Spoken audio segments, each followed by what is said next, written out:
ये तो हर कोई जानता है कि ताश के पत्तों में 4 राजा होते हैं, लेकिन एक बात जो कम ही लोगों को पता होती है वो ये कि इनमें से 3 राजाओं की तो मूंछें होती हैं, लेकिन एक की होती ही नहीं है और वो राजा होता है king of hearts. British newspaper the guardian के अनुसार शुरू में इस राजा की भी मूंछें होती थी, लेकिन एक बार जब कार्ड्स को रीडिज़ाइन किया जा रहा था तो डिज़ाइनर उसकी मूंछें बनाना भूल गया। तब से किंग ऑफ हार्ट्स बिना मूंछों वाला राजा हो गया। शायद आपने ध्यान ना दिया हो, उनमें से 3 राजाओं की मूंछें होती हैं। सुपरमैन का नाम सुनते ही हवा से बातें करने वाले एक सुपर हीरो की इमेज माइंड में बन जाती है, पर आपको जानकर शायद आश्चर्य होगा कि जब 1938 में इस कैरेक्टर को क्रिएट किया गया था तो उसके पास उड़ने की शक्ति नहीं थी।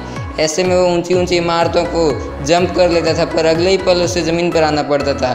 बाद में 1940 में जब एक नए कार्टून शो के एनिमेटर्स ने सुपरमैन को लेकर कार्टून बनाना चाहा तो उन्हें जंपिंग सुपरमैन बनाने के लिए बार बार घुटनों को मोड़कर स्केच ड्रॉ करना पड़ता था, जो काफ़ी डिफ़िकल्ट था। ऐसे में डिसाइड किया गया कि सुपरमैन के पास उड़ने की शक्ति होगी और उसे बार बार ज़मीन पर नहीं आना पड़ेगा। इससे सुपरमैन को नई शक्ति भी मिल गई और एनिमेशन भी स्मूथ बन पाया।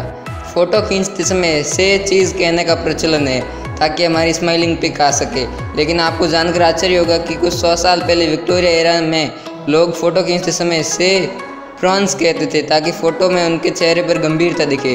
दरअसल उस समय अधिक हंसना गरीब और शराब पीने वालों से जोड़कर देखा जाता था।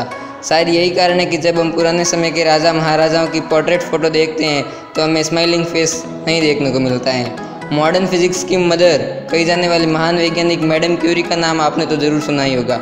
उन्हें उनके रेडियो एक्टिव पदार्थों पर किए गए शोध और पोलोनियम तथा रेडियम की खोज के लिए जाना जाता है, लेकिन शायद आप ये ना जानते हो कि रेडियो एक्टिव एलिमेंट्स में उनकी रुचि उनके मरने का कारण बनी।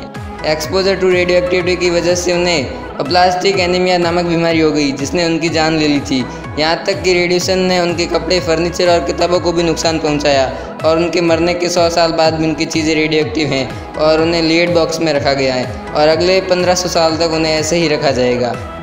कई बार पेरेंट्स से पैसे मांगने पर वे कहते हैं यहाँ कोई पैसों का पेड़ नहीं लगा या पैसों की कोई बारिश नहीं हो रही जो तुम्हें हर समय पैसे देते रहूं।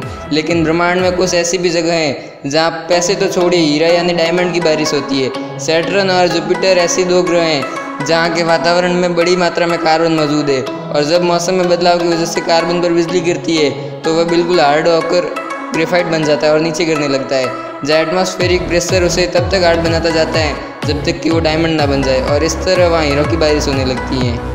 26 अक्टूबर 2001 के दिन अमेरिका के मैथ्यू मैकनाइट किसी एक्सीडेंट साइट पर लोगों की मदद कर रहे थे। तभी 112 किलोमीटर पर आर की रफ्तार से आ रही एक कार ने टक्कर मार दी और वे 118 फीट दूर जाकर गिरे, जो कि अब तक किसी भी एक्सीडेंट में सबसे दूर तक जाने का वर्ल्ड रिकॉर्ड है। इस एक्सीडेंट में उन्हें गंभीर चोटें आई, लेकिन 1 साल के बाद वे पुनः स्वस्थ होकर अपने काम में वापस लौट आए।